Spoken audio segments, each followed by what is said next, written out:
Good morning, folks, and welcome to the Surf Report on tapperproductions.com. Not a great morning for surfing. It looks like the same way all day. You can hear that northeaster. It is well and truly up to about 15 knots already. Should get up to 20 to 25 knots later today, probably feeding up a bit of a storm.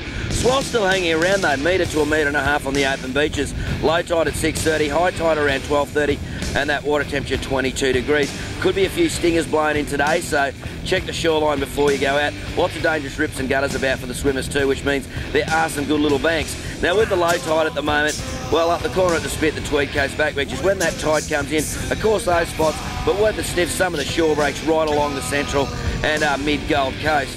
Yeah, around there, that'll probably be at your best all the way up the surface though, really. If you find a nice little shore break, even though the wind will be into it, there'll be a couple of fun ones. Now, if you want to check out what the surf's doing, check it out on the 1057 Radio Metro Surf Report at 7 a.m, 12 and 3 p.m, 7 days a week. Of course, brought to you by the Ivory Tavern. Putting the sexy back into food, and it's offshore at the Ivory today. Not a bad spot to be, I reckon, once you've had your little surf. Yeah, folks, I'm going to go edit this up. I'm down here for the Kiristock Junior Teams Challenge. I'll be on the microphone all day seeing the kids rip it up. Yep, I'll better get ready for that. And in the meantime, I'll catch you in the waves.